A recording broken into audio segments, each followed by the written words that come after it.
Hello बच्चों, आप सभी का स्वागत है विद्या कुंज के इस प्लेटफॉर्म पर। विद्या कुंज में अभी हम इस लेक्चर सीरीज़ में बात कर रहे हैं क्लास 12 फिजिक्स चैप्टर नंबर 1। ठीक है, electric charge and field.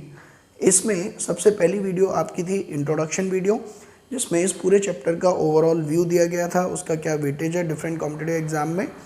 Then इस चैप्टर को काफ़ी सब टॉपिक्स में डिवाइड किया गया है। ठीक है, जैसे electric charge, coulomb's law, electric field. So अभी हम पहला सब टॉपिक जो था आपका electric charge and its properties, ये कवर कर चुके हैं। सिंस ये टॉपिक केवल सीबीएसई के लिए इम्पॉर्टेंट है, सीबीएसई में डायरेक्ट 1 मार्क का क्वेश्चन इस टॉपिक से आता है, तो हमने केवल जो है इसको 2 वीडियोज़ में कवर कर दिया है। First video was of theory, ठीक है, then second one was of CBSE level. Fine, CBSE level के जो भी प्रॉब्लम्स हैं, न्यूमेरिकल्स हैं, वो डिस्कस किए हुए हैं। सिमिलरली अब ये जो दूसरा सब टॉपिक है electric force and Coulomb's law, ये आज हम शुरू करने वाले हैं। ये सब टॉपिक हमने कवर किया है टोटल 5 वीडियोस में, जिसमें पहली वीडियो आप देखने जा रहे हैं दैट इज़ ऑफ थ्योरी।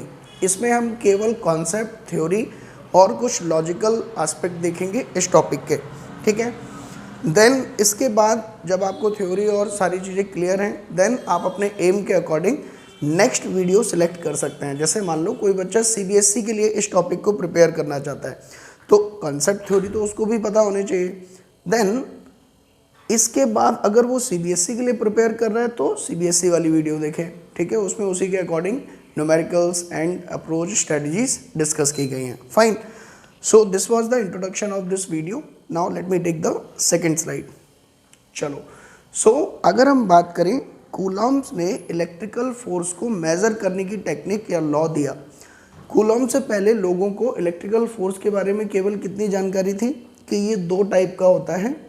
अगर दोनों चार्जेस सेम नेचर के हैं तो ये एक दूसरे को रिपेल करेंगे, और अगर ये दोनों अपोजिट नेचर के हैं तो ये एक दूसरे को अट्रैक्ट करेंगे। Fine, this much knowledge people used to have before the Coulomb's law.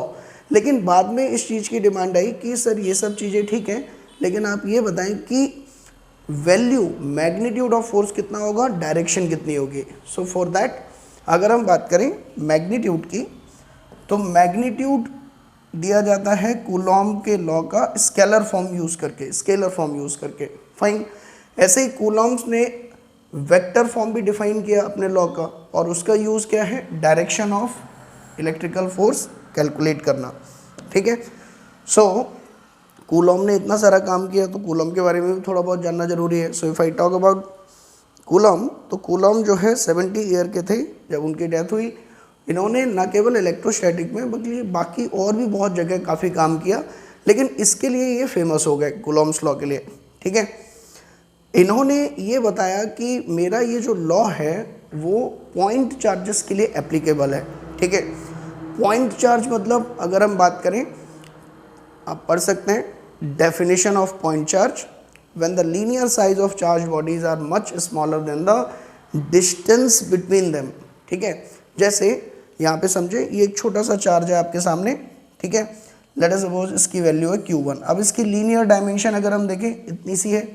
ऐसे ही एक दूसरा चार्ज है आपके सामने Q2, इसकी भी लीनियर डायमेंशन आप देख सकते हैं इतनी है, और इनके बीच में सेपरेशन अगर मैं बात करूँ, लेट अस सपोज ये मीटर के ऑर्डर का है, और इसकी जो लीनियर डायमेंशन है वो mm के ऑर्डर की है। फाइन, सो अगर सेपरेशन इनके साइज के कंपैरिजन में बहुत ज़्यादा है, so we can consider them as a point charge. ठीक है, so this is the meaning of point charge. So Coulomb's का लॉ केवल पॉइंट चार्जेस के लिए एप्लीकेबल है, ये ध्यान रखना है आपको। ठीक है, next scalar form of Coulomb's law अगर हम बात करें, तो कूलॉम ने बेसिकली बताया कि 2 चार्जेस Q1, Q2 जिनके बीच में सेपरेशन R है, ये एक दूसरे पे अट्रैक्टिव या रिपल्सिव, वो डिपेंड करेगा कि ये दोनों सेम नेचर के हैं या अपोजिट नेचर के हैं। तो वो जो मैग्नीट्यूड ऑफ फोर्स है वो किन किन चीज़ों पे डिपेंड करता है। तो कूलॉम ने बहुत सारे एक्सपेरिमेंट किए, और उसके बाद उन्होंने देखा कि ये 2 चीज़ों पे डिपेंड कर रहा है। अगर मैं बात करूँ, first is product of charge, second is separation between the charge. एक तो इस R पर और दूसरा Q1 Q2 के प्रोडक्ट पर, इस पे डिपेंड कर रहे हैं। फाइन, तो अब एग्जैक्टली किस तरह से डिपेंड कर रहा है ये पता करने के लिए आपको तीन चीज़ें मेज़र करनी है। एक तो फोर्स, एक ये चार्ज का प्रोडक्ट, दूसरा radius separation between the charges. तो ये कैसे मेज़र किया कूलॉम ने? देखो, फोर्स को मेज़र करने के लिए उसने खुद ही एक डिवाइस बनाई जिसको नाम दिया टॉर्शनल बैलेंस, ठीक है, जो बहुत छोटे फोर्सेस को मेज़र करने के काम आती है। आगे जाके भी बहुत सारे साइंटिस्ट ने इसका खूब यूज़ किया टॉर्शनल बैलेंस का, ठीक है। Next is distance. Distance measure करना कोई बहुत बड़ी बात नहीं थी, ठीक है। मीटर स्केल, सेंटीमीटर स्केल, बहुत सारी डिवाइसेस अवेलेबल थी डिस्टेंस को मेज़र करने के लिए, फाइन। मेन प्रॉब्लम जो कूलॉम को आई वो आई चार्ज को मेज़र करने में, क्योंकि उस समय तक कोई भी डिवाइस अवेलेबल नहीं थी चार्ज को मेज़र करने के लिए। और डिवाइस तो छोड़ो, यूनिट तक डेवलप नहीं थी चार्ज को मेज़र करने के लिए। जैसे डिस्टेंस को मेज़र करने के लिए यूनिट क्या यूज़ करते हैं? Metre, centimetre. लोगों को यही नहीं पता था कि चार्ज को मेज़र कैसे करें, क्या यूनिट रखें उसकी, ठीक है। सो कूलॉम ने दिमाग कैसे चलाया, ध्यान से समझो। कूलॉम ने कहा कि मान लो दो चार्ज है मेरे पास, मुझे नहीं पता इनके ऊपर चार्ज कितना है या क्या यूनिट है। लेट अस सपोज उसने सिंबल नाम दे दिया कि इसके ऊपर late us suppose x charge है, ठीक है, इसके ऊपर भी x चार्ज है, ठीक। अब उसने क्या किया, सेम साइज का एक स्फीयर इसके कांटेक्ट में रखा, ऐसे ही यहाँ पर भी सेम साइज का स्फीयर इसके कांटेक्ट में रखा, और वो इनिशियली क्या था, अनचार्ज्ड, ठीक है। इन दोनों पर चार्ज कितना है आपका, 0 0।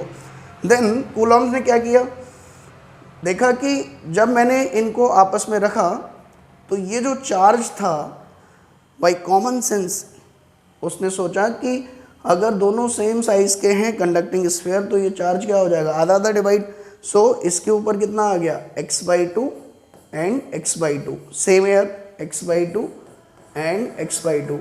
इसके बाद इसने इन दोनों को हटा लिया, अब बचा रह गया x/2 चार्ज।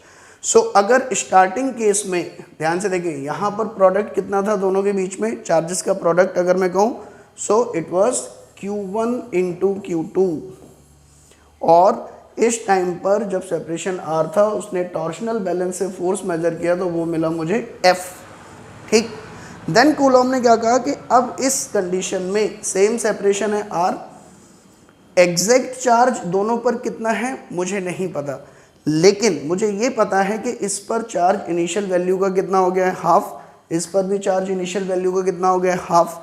सो प्रोडक्ट अगर अब मैं करूँगा तो product will be Q1 dot Q2 divided by 4, यानी कि प्रोडक्ट इनका क्या हो गया, 1/4। तो फिर जब उसने यहाँ पर अगेन टॉर्शनल बैलेंस की हेल्प से फोर्स मेजर किया तो उसे पता लगा कि फोर्स इनिशियल वैल्यू का क्या हो गया है, 1/4। सो this was very surprising result कि प्रोडक्ट अगर 1/4 हो गया तो फोर्स भी 1/4 हो गया। फिर उसने सिमिलर टेक्निक एक स्टेप और यूज़ किया, अगेन वो एक स्फीयर इसके टच में लेके आया तो इस पर फिर से आधा आधा चार्ज हुआ तो Q2/4 हो जाएगा, ये Q1/4 हो जाएगा। तो प्रोडक्ट करेंगे तो कितना आएगा, नेक्स्ट स्टेप में Q1 डॉट Q2/16। और अगेन जब उसने थर्ड स्टेज पे टॉर्शनल बैलेंस से फोर्स मेजर किया तो फोर्स भी F/16। सो इस तरह के ये जो एक्सपेरिमेंट और ऑब्जर्वेशन उसने किए उससे उसे पता चला कि ये जो टेबल आपके बन रही है, देखिए जब प्रोडक्ट x था फोर्स F, प्रोडक्ट 1/4 हुआ, force 1/4। So he concluded that magnitude of force is directly proportional to the product of the charges. ये पहला उसने रिलेशन डिराइव किया। दूसरा फिर उसने क्या किया, दोनों चार्जेस के बीच में सेपरेशन R है अगर, तो उसने इस R को वेरी करना शुरू किया। जब R था तो फोर्स था F, जब R 2R हुआ तो फोर्स हो गया F/4, 3R हुआ तो फोर्स हो गया F/9। यानी कि जो भी डिस्टेंस है उसके स्क्वायर के इन्वर्सली प्रोपोर्शनल है, यानी कि दूसरा रिजल्ट उसने कहा कि it is inversely proportional to R²।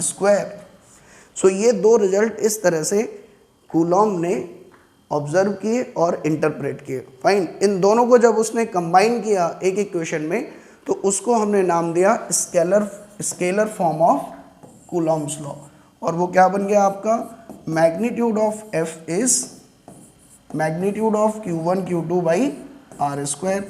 Proportionality sign जब हटाया तो उसने कहा कि एक कांस्टेंट बाहर आएगा और इस कांस्टेंट स्मॉल के उसने नाम दिया इसको Q1 dot Q2 divided by R square. लोगों ने पूछा ये स्मॉल के क्या है, तो उसने इसका एक स्पेशल नाम दिया electrostatic constant, electrostatic constant. Fine, electrostatic constant. जैसे ही इलेक्ट्रोस्टैटिक कांस्टेंट कूलॉम ने इसका नाम दिया, लोगों ने पूछा इसकी वैल्यू क्या होगी, व्हाट इज द वैल्यू। ठीक है, तो यहाँ कूलॉम फंस गए। कूलॉम ने कहा अब क्या बताएं, क्योंकि कांस्टेंट की वैल्यू जनरली कैसे निकालते हैं, जैसे अगर आप न्यूटन्स ग्रेविटेशनल लॉ समझें तो वो क्या बताता है, F is equal to Gm1m2/r²। ठीक, अब अगर मुझे इस कांस्टेंट की वैल्यू पता करनी है तो मैं क्या करूँगा, इस फोर्स की कुछ वैल्यू ले लूँगा F1, m1 m2 की कुछ वैल्यू ले लूँगा मैं known, m1 m2 is known, और सेपरेशन की वैल्यू भी ले ली मैंने। तो G कितना आ जाएगा आपका, F into r1² upon m1 m2। सो अगर मैं m1 m2 r1 और फोर्स को भी मेज़र कर लूँ तो मुझे इस ग्रेविटेशनल कांस्टेंट की वैल्यू पता लग जाएगी। लेकिन कूलॉम के साथ प्रॉब्लम ये थी कि उसको R पता है, फोर्स पता है टॉर्शनल बैलेंस से, लेकिन चार्ज की कोई मेज़र करने की डिवाइस ही नहीं थी। ठीक है, कि चार्ज को कैसे मेज़र करें। तो K की वैल्यू तो तब पता चलेगी ना जब चार्ज की वैल्यू पता हो। तो कूलॉम ने कहा कि K की वैल्यू बताने से पहले मुझे चार्ज को डिफाइन करना पड़ेगा। ठीक है, कि चार्ज को कैसे मेज़र करना है। तब जाके कूलॉम ने चार्ज को मेज़र करने की एक यूनिट डिफाइन की और उस यूनिट का नाम दिया खुद अपने नाम पर कूलॉम। ठीक है, और इसको नाम दिया SI यूनिट। बोला कि कूलॉम यूनिट होगी चार्ज की, 1 कूलॉम, 2 कूलॉम, 3 कूलॉम, इस तरह से मेज़र करेंगे। ठीक है, देन क्वेश्चन आया कि what is the definition of 1 Coulomb. जैसे आपने यूनिट एंड डायमेंशन में पढ़ा होगा कि 1 मीटर की डेफिनेशन, 1 kg की डेफिनेशन, तो वहाँ पे क्या होता है, 1 मीटर की डेफिनेशन कैसे दी जाती है, एक स्टैंडर्ड लेंथ को 1 मीटर माना गया है, एक स्टैंडर्ड वेट को 1 kg माना गया है। तो सिमिलरली लोगों ने पूछा कि 1 कूलॉम चार्ज, कितने चार्ज को 1 कूलॉम चार्ज कहेंगे। सो उसने बताया कि 1 कूलॉम चार्ज की डेफिनेशन कैसे दी उसने कहा कि 1 कूलॉम चार्ज वो चार्ज है जिसको अगर मैं 1 मीटर से एक दूसरे स्फीयर जिस पर सेम 1 कूलॉम चार्ज है रख दूं अगर, तो ये दोनों एक दूसरे पर, और कहाँ रख दूं, वैक्यूम में। दिस इज़ वेरी इंपॉर्टेंट, ये डेफिनेशन उसकी किसके लिए थी, वैक्यूम के लिए। ठीक, तो ये एक दूसरे पर जो फोर्स लगाएंगे, that force is equal to 9 into 10⁹ newton. ठीक है, मतलब वो उसने क्या किया, बेसिकली इन दोनों स्फीयर पर चार्ज को डालना शुरू किया। ठीक है, स्टार्टिंग में कोई चार्ज नहीं था, चार्ज डालना शुरू किया तो इस पे फोर्स लग रहा था। इस फोर्स को वो मेजर करता गया टॉर्शनल बैलेंस से, और जब इस टॉर्शनल बैलेंस की रीडिंग कितनी आ गई, 9 इंटू 10⁹ न्यूटन, उसने कहा रुक जाओ अब बस, जिस चार्ज के लिए इस फोर्स की वैल्यू इतनी हो गई है वैक्यूम में, उस चार्ज को ही इसने क्या नाम दे दिया, 1 कूलॉम। फाइन, अब एक तीर से 2 शिकार हो गए उसके।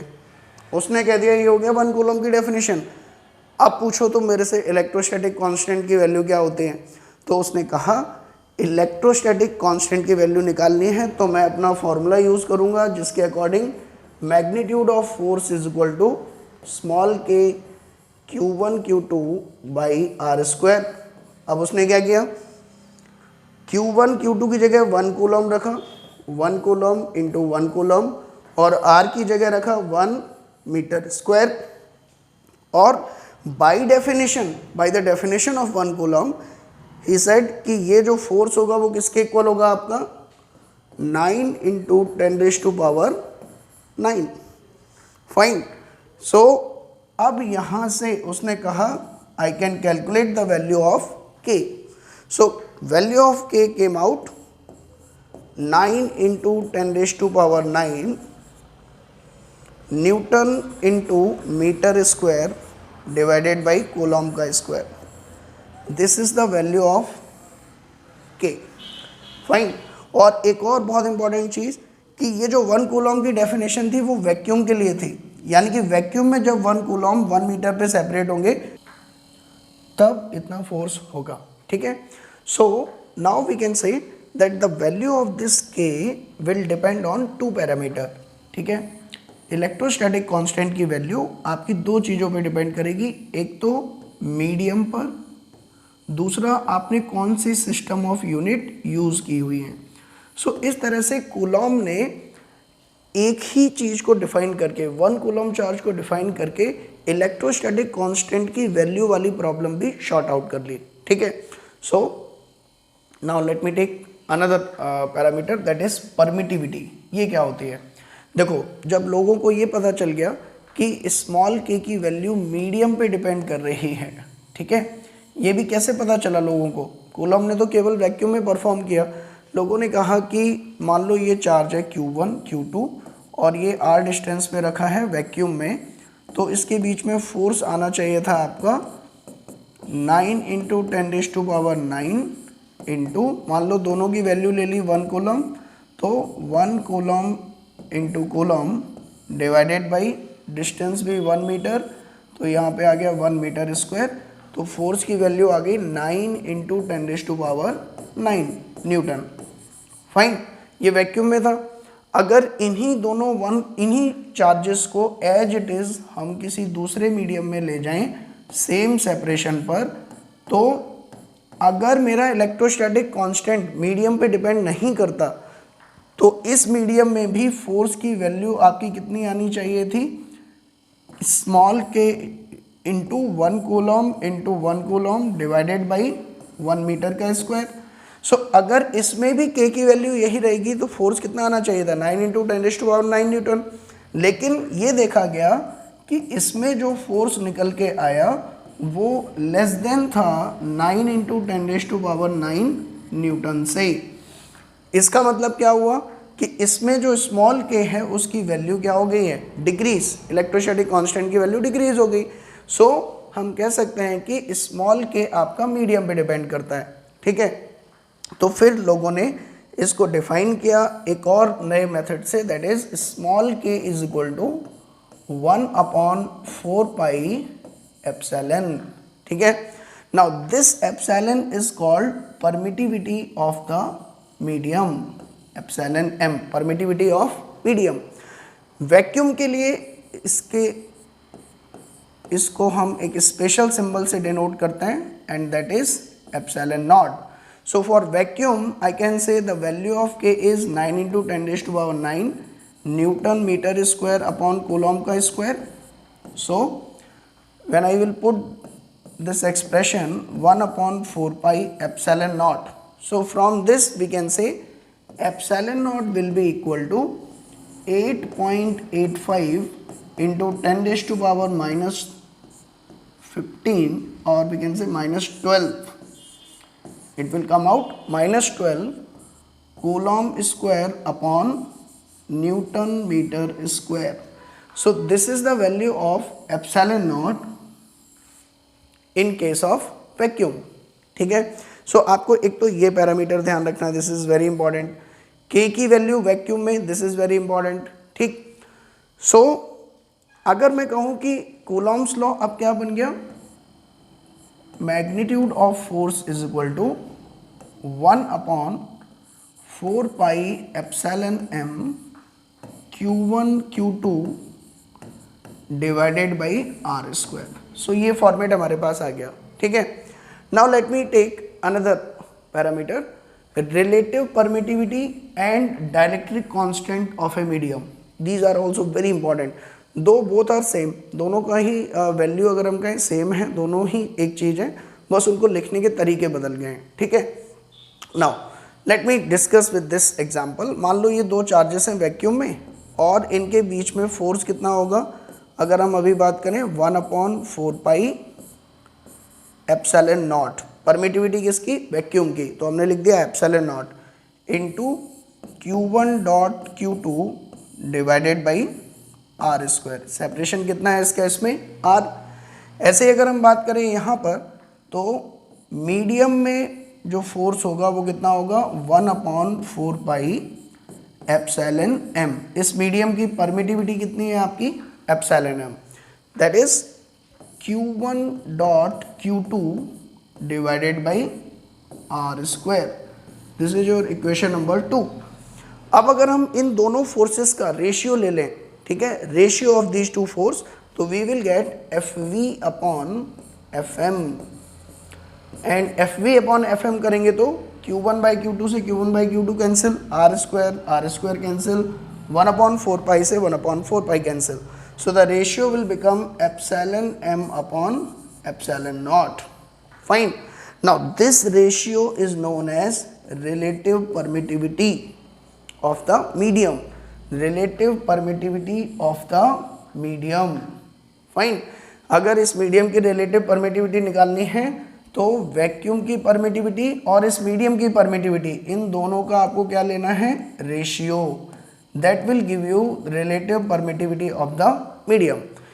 और इसको हम एक और सिंबल से डिनोट कर सकते हैं कि वैक्यूम में फोर्स और उस मीडियम में फोर्स, इन दोनों के रेशियो को हम क्या बोलते हैं dielectric constant. So from here we have derived few very important result.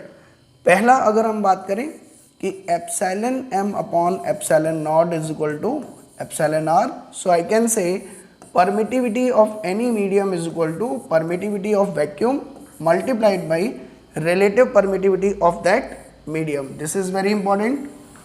Second result, if I say force between two charges in vacuum divided by force between the same two charges separated by the same distance in any medium is defined as dielectric constant of that medium. So Fm in any medium is equal to force in vacuum divided by K, where this K is, ये बहुत ध्यान से समझे, this K is dielectric constant और we can say relative permittivity. I can also write it like F V upon E R, दोनों एक ही चीज है, ठीक है। अच्छा, तीसरी चीज जो एप्सिलॉन आर है, since it is the ratio of two same nature quantity, so it is dimensionless and unitless quantity, ठीक है। वेयर एज अगर मैं एप्सिलॉन एम की बात करूं तो एप्सिलॉन एम की यूनिट क्या है coulomb square upon newton metre square, ठीक है। It is not a unitless quantity. Fine. चलो, so now let me define few dielectric constant and relative permittivity of a medium, ठीक है। जैसे वाटर की रिलेटिव परमिटिविटी 80 है। इससे क्या पता चलता है कि अगर दो चार्ज हैं, मैं आपसे कह रहा हूँ Q1 Q2 r डिस्टेंस पर, इनके बीच में वैक्यूम में फोर्स जो है लेट अस सपोज 1600 न्यूटन है, ठीक। तो अगर सेम चार्जेस को सेम सेपरेशन पर अगर मैं वाटर में रख दूँ इन वाटर, तो इनके बीच में जो फोर्स होगा वो कितना हो जाएगा वैक्यूम में फोर्स डिवाइडेड बाय वाटर का dielectric constant which is 80। So यहाँ से कितना रखेंगे 1600 divided by 80, it will come out 20 newton. Fine. So ये सिग्निफिकेंस है डाइलेक्ट्रिक कांस्टेंट का कि अगर आपको डाइलेक्ट्रिक कांस्टेंट पता है तो उस मीडियम में आप इलेक्ट्रिकल फोर्स कैलकुलेट कर सकते हैं, ठीक है, अगर वैक्यूम में आपको पहले से पता है तो, ठीक है। चलो, so next very important concept is force exerted bye medium, ठीक है। सर मीडियम भी फोर्स लगाता है? बिल्कुल लगाता है, ठीक है। इनफैक्ट मीडियम ही फोर्स लगाता है जिसकी वजह से दूसरे मीडियम में जाकर इलेक्ट्रिकल फोर्स की वैल्यू चेंज हो जाती है, ठीक है। देखो ध्यान से, ये थोड़ा सा सरप्राइजिंग है रिजल्ट। मान लीजिए ये दो चार्जेस हैं Q1 Q2 और इनके बीच में सेपरेशन है R। अभी ये वैक्यूम में रखे हुए हैं, तो वैक्यूम में अगर मैं बात करूं ये Q1 Q2 पर फोर्स लगा रहा है लेट अस सपोज FV, और उसकी वैल्यू पता ही है आपको कितना होगा 1/4 pi epsilon not Q1 Q2 divided by R square. Fine. अब अगर इन दोनों चार्जेस को मैं एक मीडियम में ले जाऊं, ठीक है, चार्जेस की वैल्यू सेम रखी है मैंने, उनके बीच में सेपरेशन सेम रखा है मैंने, ठीक, बस मीडियम चेंज कर दिया मैंने, और इस मीडियम का डाइलेक्ट्रिक कांस्टेंट आपका कितना है K, या मैं कहूँ रिलेटिव परमिटिविटी कितनी है एप्सिलॉन r। तो जब हम इनको किसी दूसरे मीडियम में ले जाते हैं तो हम देखते हैं कि इस Q2 पर जो नेट इलेक्ट्रिकल फोर्स लग रहा है F नेट, वो हो जाता है वैक्यूम में जो फोर्स लग रहा है उसका डिवाइडेड बाई K, यानी कि वैक्यूम से जो फोर्स लग रहा था उससे कम फोर्स लगने लगा। तो कई बार हम ये गलत समझ लेते हैं कि अच्छा वैक्यूम में ये Q1 इतना फोर्स लगा रहा था, दूसरे मीडियम में Q1 इतना फोर्स लगाएगा। It is a wrong assumption. Q1 अभी भी उतना ही फोर्स लगा रहा है जितना कि वो पहले लगा रहा था, FV, जितना कि वो वैक्यूम में लगा रहा था। फिर सर किसने इस FV को डिक्रीज किया? तो हम कहते हैं कि मीडियम जिसमें इसको रखा गया है उसके जो मॉलिक्यूल हैं वो सब मिलकर इस Q2 पर अपोजिट डायरेक्शन में एक फोर्स लगाते हैं, जिसकी वजह से जो नेट फोर्स है वो डिक्रीज हो जाता है। क्लियर? सर ये मीडियम कैसे फोर्स लगाता है, मॉलिक्यूल क्यों फोर्स लगाते हैं? This process is known as polarisation, और ये हम पढ़ेंगे चैप्टर नंबर 2 में डिटेल में, ठीक है। फिलहाल आप ये समझिए कि जो नेट फोर्स होगा आपका, I can write from here that F net is equal to, initially लग रहा था FV और उसके अपोजिट डायरेक्शन में क्या लगा, FM। तो ये इक्वेशन होल्ड करती है, ठीक है। सो इसको अगर हम थोड़ा सा आगे बढ़ाएं तो क्या बनेगा, F नेट की जगह मैं लिख सकता हूं FV upon K is equal to FV minus FM। Fine. यहां से FM कैलकुलेट करने जाओगे तो you will get the result, let me write the result here. Final result you will get is Fm is equal to Fv into 1 minus 1 upon K. This is the final result which you should remember कि अगर किसी दो charge को आप किसी दूसरे medium में रख रहे हो तो मीडियम उस चार्ज पर फोर्स एक्सर्ट करता है Fv into 1 minus 1 upon K, where Fv is given by this expression, ठीक है। Fv is the force when they were placed in vacuum। चलो, so this was a very important concept. Now अभी तक हमने आधा जो है काम कर लिया है। कूलॉम्स ने इलेक्ट्रिकल फोर्स के मैग्नीट्यूड और डायरेक्शन को मेजर करने के लिए लॉ दिया था, जिसमें से मैग्नीट्यूड को कैलकुलेट करने के लिए जो स्केलर फॉर्म है वो हमने पूरा पढ़ लिया है। अब हम फोर्स की डायरेक्शन निकालने के लिए जो दूसरा पार्ट है that is vector form of Coulomb's law, वो स्टडी करने जा रहे हैं। वेक्टर का नाम आते ही आई विल रिकमेंड कि आप लोग पहले वेक्टर को अच्छे से रिवाइज कर लें, फिर इस लेक्चर को आगे कंटिन्यू करें, ठीक है, क्योंकि इसमें वेक्टर के कॉन्सेप्ट यूज होने वाले हैं। जैसे फिलहाल इस टॉपिक को समझने के लिए आपको ये 3 कॉन्सेप्ट पता होने चाहिए, position vector, unit vector, triangle law of addition. So मैं ये अज्यूम करके चल रहा हूँ कि आपने ये तीनों रिवाइज कर लिए हैं और आपको ये तीनों की नॉलेज है। हालांकि थोड़ा बहुत नॉलेज मैं आपको यहाँ इंट्रोडक्शन बेसिक बताऊँगा, लेकिन आपको कॉन्फिडेंस तभी आएगा जब आप अच्छे से उसको एक बार गो थ्रू कर लेंगे, ठीक है। अदरवाइज आपको ये चैप्टर टफ लगेगा और उसका रीजन इलेक्ट्रोस्टैटिक नहीं, उसका रीजन वेक्टर होगा। Fine. So let me take the next concept. Let us suppose this is your coordinate system, और ये आपका जो चार्ज है इसकी वैल्यू है Q1, और जो दूसरा चार्ज है आपका इसकी वैल्यू है Q2। फाइन।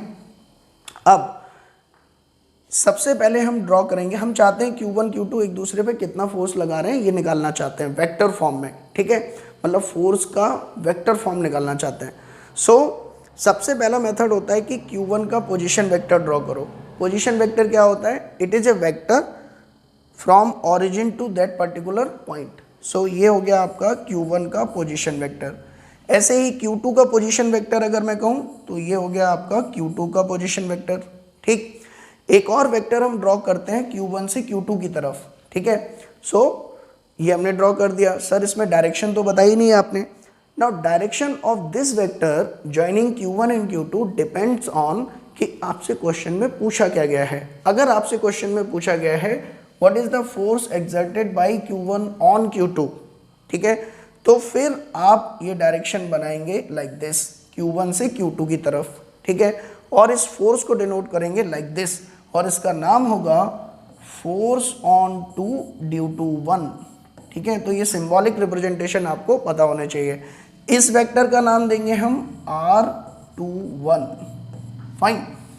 नाउ अब अगर आप देखें triangle law of vector addition, अगर उसका यूज करें हम इस ट्राइंगल में, तो वो क्या कहता है कि ट्राइंगल की दो एडजेसेंट साइड अगर दो वेक्टर रिप्रेजेंट कर रहे हैं, यहाँ पर कौन कर रहा है R1 एंड R21, तो इन दोनों का सम ट्राइंगल की तीसरी साइड के थ्रू दिया जाएगा इन द अपोजिट सेंस। मतलब ये जो R2 है ये अपोजिट सेंस में है, ध्यान से देखो।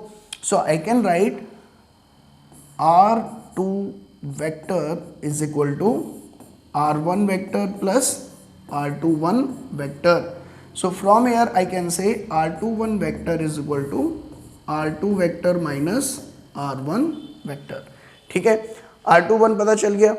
अब ऐसे ही अगर मैं बात करूं कि what is the value of this force F21, ठीक है, so वेक्टर फॉर्म में आप कैसे लिखेंगे F21 vector is equal to, सबसे पहले तो electrostatic constant K, Q1 Q2।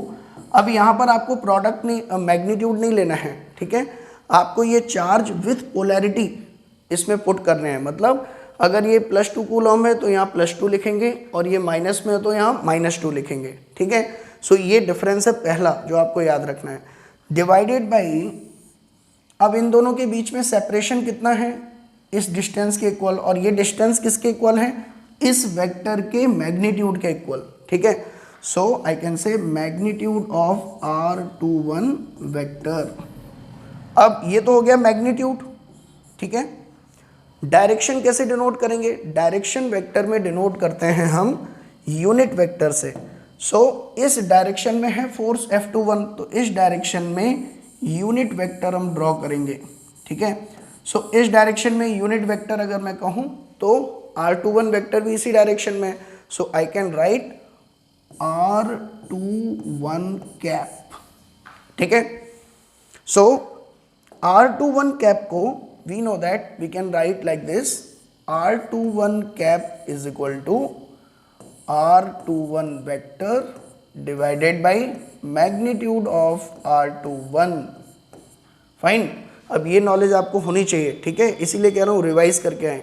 So I can से ये क्या बन जाएगा आपका F21 vector is equal to KQ1 dot Q2 divided by magnitude of R21 square था ही पहले से, और ये हो जाएगा R21 vector divided by magnitude of R21।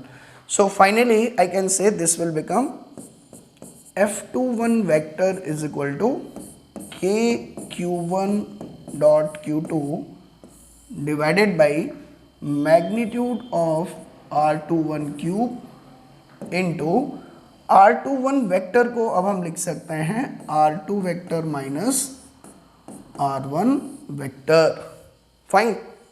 ये आप पिछले वाली स्लाइड में देख सकते हैं, R21 vector was this one. So ये जो एक्सप्रेशन आपके सामने लिखा हुआ है, this expression is known as coulomb's law in vector form, ठीक है। जैसे इसका एक छोटा सा एप्लीकेशन देख लेते हैं जल्दी से। मान लीजिए इसको क्लियर करने के लिए बेसिकली कि कैसे अप्लाई करना है, मान लीजिए यहाँ पर एक चार्ज है Q1 और इसकी वैल्यू है late us suppose 2 micro coulomb, ठीक है, और यहाँ पर एक दूसरा चार्ज है Q2, इसकी वैल्यू है 4 माइक्रो कूलम, ठीक है। नाउ इसके जो कोऑर्डिनेट हैं वो हैं लेट अस सपोज 1,2 और इसके कोऑर्डिनेट जो हैं वो है मान लीजिए 2,4, ठीक। मैं आपसे कह रहा हूं कि बताओ फोर्स एक्सर्टेड बाई, क्वेश्चन पूछा है आपसे, force exerted by Q1 on Q2, तो क्या करेंगे आप, ध्यान से देखो, force exerted by Q1 on Q2, तो इसके लिए आप क्या करेंगे, सबसे पहले Q1 से होकर Q2 को मिलाएंगे। फर्स्ट स्टेप इज इसका पोजीशन वेक्टर ड्रॉ करेंगे R1 वेक्टर, इसका पोजीशन वेक्टर ड्रॉ करेंगे R2 वेक्टर, ठीक है। और ये वेक्टर आपका क्या होगा R21 वेक्टर, क्योंकि फोर्स बाय 1 ऑन 2 ये निकालना है, तो डायरेक्शन आपकी क्या हो जाएगी दिस वन, और इस फोर्स को हम क्या बोलेंगे F21 वेक्टर। फाइन। सो इसका फॉर्मूले में अगर हम यूज करें तो F21 का फॉर्मूला क्या निकल के आया था आपका अभी, KQ1 dot Q2 divided by magnitude of R21 का cube into R2 vector minus R1 vector. Fine. So अगर हम बात करें R1 वेक्टर कितना है, पहले तो ये कैलकुलेट करें। देखो अगर कोऑर्डिनेट किसी चार्ज के दे रखे हैं तो R1 वेक्टर कैसे लिखेंगे, जो फर्स्ट कोऑर्डिनेट है 1 dot I cap plus second coordinate है 2 तो 2 जे कैप, थर्ड कोऑर्डिनेट है 0 तो 0 डॉट के कैप। सिमिलरली R2 वेक्टर अगर मैं बात करूं तो R2 वेक्टर कितना मिल जाएगा, सेम लॉजिक से 2 आई कैप प्लस 4 जे कैप प्लस 0 के cap. Now R2 minus R1 vector अगर मैं बात करूं R2 vector minus R1 vector, तो इसमें से इसको सब्ट्रैक्ट कर दो तो कितना मिलेगा आई कैप प्लस 2 जे कैप, इसको घटा दिया। अगर मैं कहूं कि इसका मैग्नीट्यूड कितना होगा, magnitude of R21 basically magnitude of R21 vector is what, magnitude of R2 vector minus R1 vector. So I can से इस वेक्टर का मैग्नीट्यूड कैसे निकालेंगे, ये सभी वेक्टर के कॉन्सेप्ट्स हैं।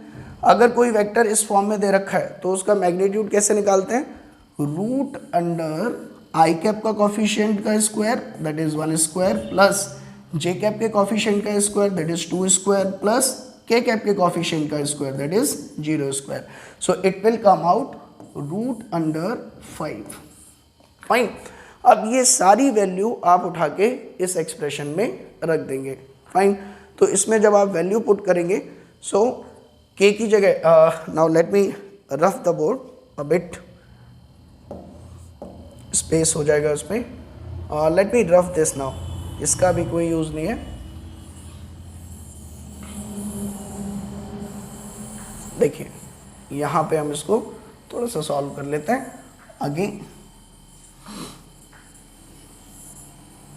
देखिए सो जब आप ये वैल्यूज पुट करेंगे इसमें तो you will get F21 vector is equal to, in place of K I will write 9 into 10⁻⁹।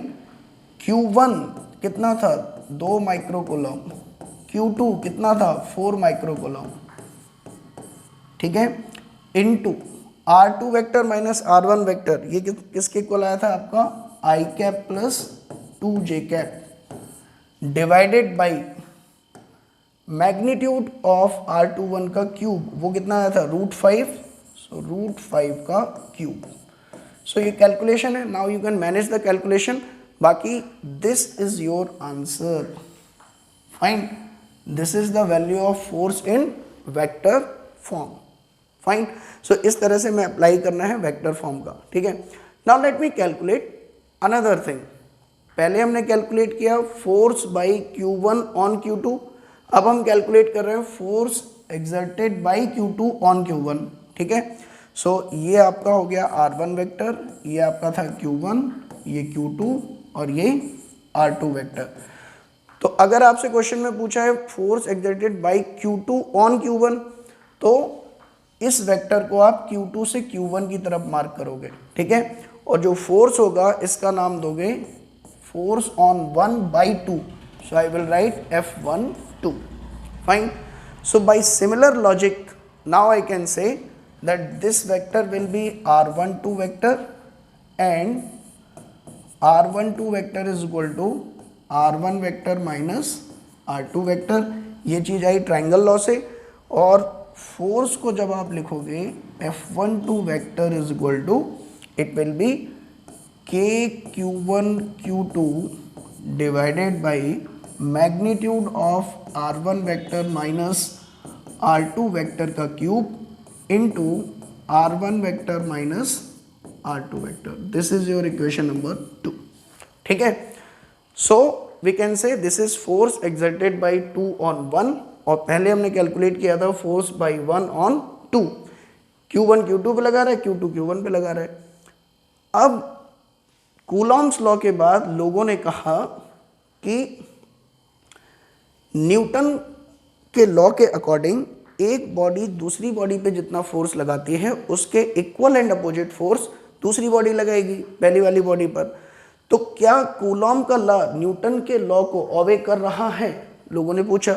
तो देखो ध्यान से, Q1 Q2 पर जो फोर्स लगा रहा है उसको हमने नाम क्या दिया, F21, और Q2 Q1 पर जो फोर्स लगा रहा है उसको हमने नाम दिया F12, ठीक है। सो इक्वल एंड अपोजिट, क्या ये दोनों फोर्स हैं? तो आपने ध्यान नहीं दिया होगा, अगर तो ध्यान से देखिए इधर, यहाँ पे ये आपका है F12, ध्यान से देखो, K Q1 Q2, ध्यान से देखो। अगर मैं दोनों को यहाँ पे लिख दूँ, देखिए F12 की वैल्यू अगर मैं लिखूँ तो वो किसके इक्वल थी, K Q1 Q2 divided by magnitude of R1 minus R2 का cube, R1 vector minus R2 vector, fine. और अगर मैं F21 लिखूं पीछे वाली स्लाइड से, तो F21 कितना था आपका, K Q1 Q2 divided by R2 minus R1 का cube, R2 vector minus R1 vector.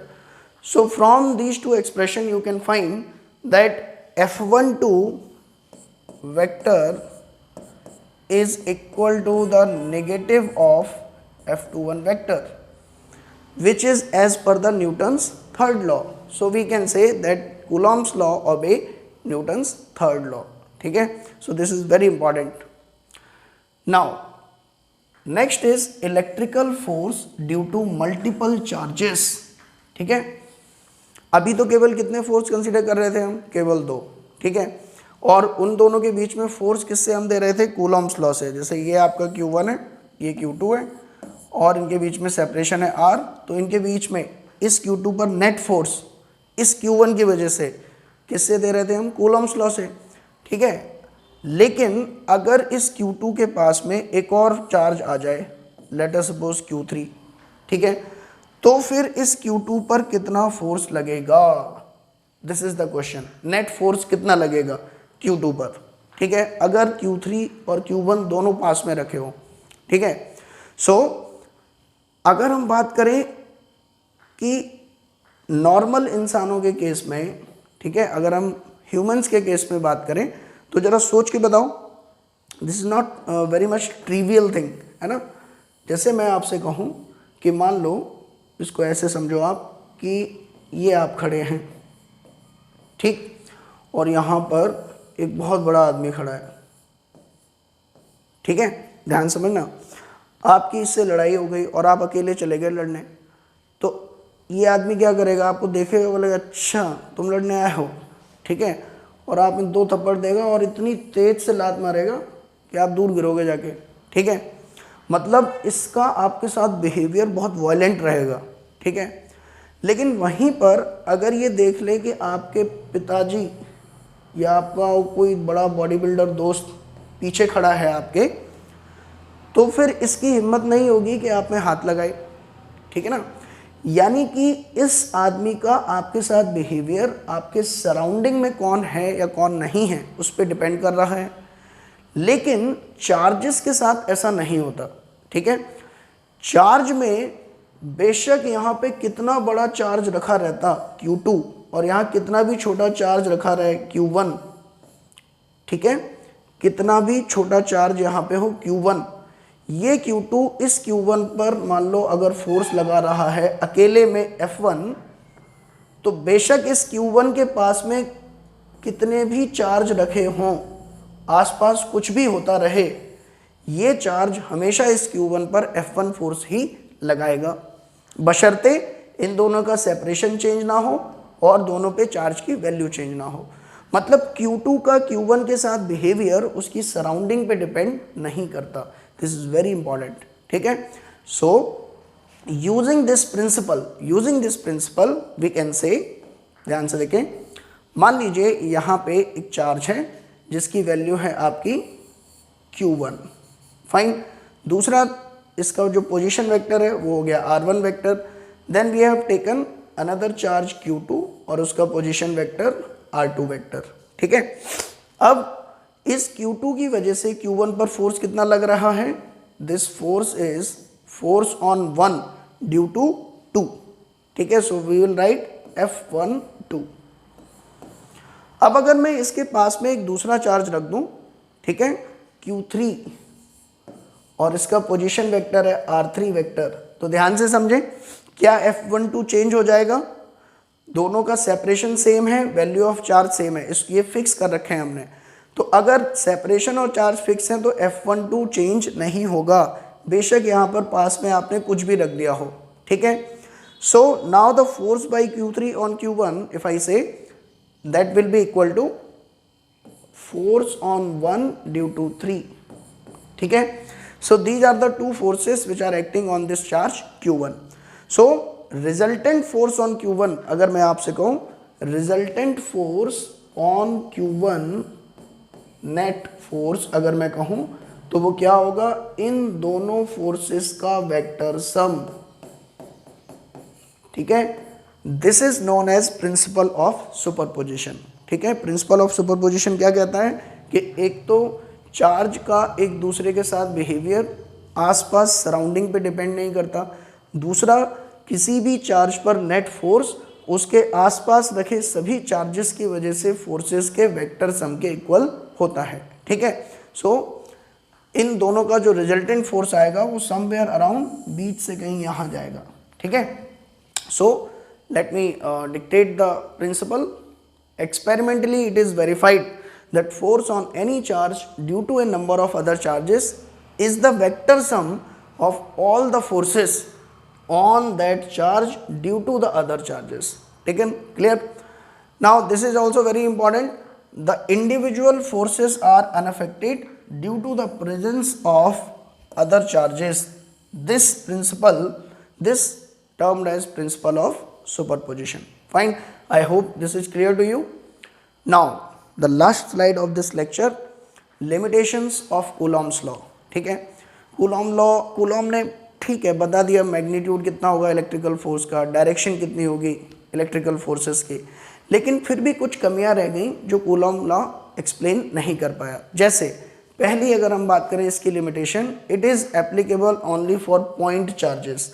मतलब अगर मैं आपसे कहूँ कि मान लो ये दो रॉड रखी हुई हैं लाइक दिस, ठीक है, और ये बहुत दूर नहीं रखी हैं, पास पास में रखी हुई हैं, ठीक है।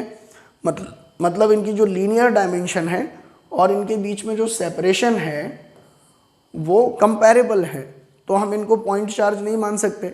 अब जब नहीं मान लो इन दोनों पर चार्ज है कुछ Q1 Q2, अब ऐसा तो है नहीं कि ये फोर्स नहीं लगा रही होंगी एक दूसरे पर, बिल्कुल लगा रही होंगी, लेकिन वो फोर्स हम कूलॉम्स लॉ से कैलकुलेट नहीं कर सकते, ठीक है। So this is the problem, we can not directly apply this formula. Fine. Second one is only for static charges. मतलब स्टैटिक से मतलब हमारा ये है कि हम तब ये फोर्स कैलकुलेट कर सकते हैं r डिस्टेंस पर अगर ये चार्ज रखा है, जब इन दोनों की स्पीड क्या हो, यहाँ पर 0, ये दोनों रुके हुए हों। ऐसा नहीं कि दोनों मूव कर रहे हैं और आप उन पे फॉर्मूला अप्लाई कर रहे हैं, then it will not be the correct one. Fine. चलो तीसरा आपका है separation should be greater than 10⁻⁻15 metre. मतलब इससे कम डिस्टेंस पर कई ऐसी सिचुएशन है जहां कूलॉम्स लॉ वैलिड नहीं है। जैसे एक सिचुएशन में आपको बताऊं, न्यूक्लियस के अंदर प्रोटॉन पाए जाते हैं, ये पता है सभी को, ठीक है। दोनों पर पॉजिटिव चार्ज है, लेकिन फिर भी ये न्यूक्लियस को छोड़ के नहीं जाते हैं, ये एक दूसरे को रिपेल नहीं करते, जबकि कूलॉम्स लॉ के अकॉर्डिंग करना चाहिए। रीज़न क्या है उसका कि इतनी कम डिस्टेंस पर इन दोनों के बीच में एक अट्रैक्टिव फोर्स एक्ट करने लगता है, और उस अट्रैक्टिव फोर्स को हम क्या बोलते हैं? Nuclear forces. इनके बारे में पढ़ेंगे हम डिटेल में आगे के चैप्टर्स में, ठीक है। सो फिलहाल आप ये समझें कि कूलॉम्स लॉ 10⁻⁻15 मीटर से ज़्यादा डिस्टेंस पर होने चाहिए ऑब्जेक्ट, तभी वैलिड है, ठीक है। ये साइज यही क्यों, क्योंकि न्यूक्लियस का साइज इसी ऑर्डर का होता है 10⁻⁻15 मीटर का। Fine, so these were some limitations of Coulomb's law. So this completes the discussion of Coulomb's law and electrical force. ठीक है, इस क्लास में हमने केवल फंडामेंटल कॉन्सेप्ट टच किए हैं। ठीक है, बेसिक्स जितने आपके एनसीईआरटी और एससीबी में दिए हुए हैं। देन अब जो अगली क्लास आपकी आने वाली है, मैं आपको दो चीज़ें रिकमेंड करूंगा। पहला तो आप वेक्टर को अच्छे से रिवाइज करके अगली वीडियो सुने। दूसरा, अपने एम के अकॉर्डिंग वीडियो सेलेक्ट करें। जैसे मैं सीबीएसई के लिए अलग वीडियो बनेगी, इसकी मेंस के लिए अलग वीडियो रहेगी, उसमें अलग लेवल के क्वेश्चंस होंगे। ठीक है, so as per your aim and the preparation of vector will decide कि आप अगली वीडियो कौन से देखेंगे। ठीक है, till then have a nice day, stay at home, stay safe, thank you.